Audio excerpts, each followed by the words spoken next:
রাষ্ট্রপতির ভাষণ নিয়ে আপত্তি জানানোর পরও স্পিকার তা উপেক্ষা করায় ওয়াকআউট করেছেন বলে জানিয়েছেন বিরোধী দলীয় নেতা ডক্টর শফিকুর রহমান। এদিকে উত্তেজনায় ঠাসা ওয়াকআউট পর্বের পরও অংশগ্রহণমূলক সংসদে প্রত্যাশা করেছেন সংসদের বিরোধী জোটের অনেক সংসদ সদস্য।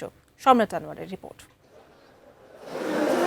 আগ্রহে ভরা ত্রয়োদশ জাতীয় সংসদের প্রথম দিনের অধিবেশনে যোগ দিতে নির্ধারিত সময়ের আগেই জাতীয় সংসদ ভবনে পৌঁছাতে থাকেন সংসদ সদস্যরা।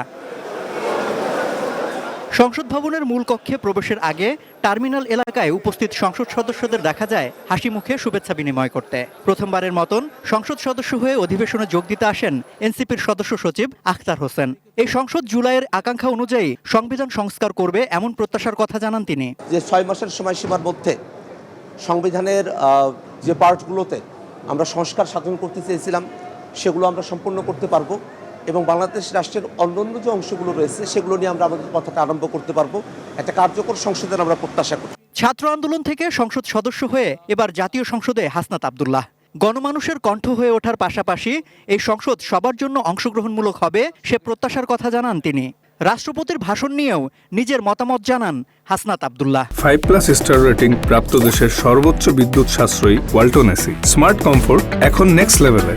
রাষ্ট্রপতি তো তার শপথ ভঙ্গ করেছে এবং সে তো ফেসিস্ট অ্যানাবেলার ফাংশনাল আমরা একটা পার্লামেন্ট চাই, যেই পার্লামেন্টে জাতির সকল সমস্যার সমাধান হচ্ছে পার্লামেন্ট থেকে উঠে আসবে। অংশগ্রহণমূলক একটা পার্লামেন্ট আমরা চাই।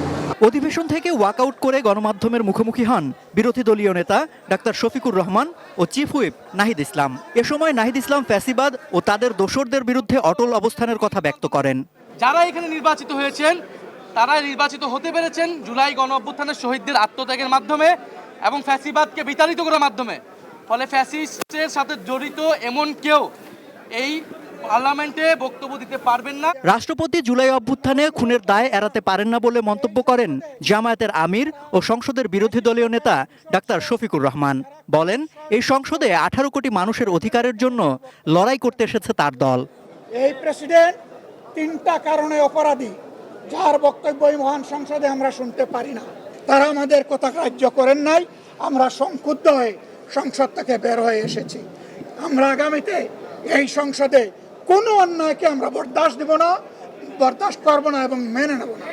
2024 পরবর্তী প্রেক্ষাপটে এবারের জাতীয় সংসদ অধিবেশন আলাদা গুরুত্বের দাবি রাখে, যেখানে জনগণের দাবি দেওয়া আশা আকাঙ্ক্ষার কথা চলবে, আর সেখানে বড় ভূমিকা রাখবেন বিরোধী দলের সংসদ সদস্যরা, যা নিশ্চিত করবে এক কার্যকর সংসদীয় ব্যবস্থার। সম্রাট আনোয়ার, এটিএন নিউজ, জাতীয় সংসদ ভবন, ঢাকা।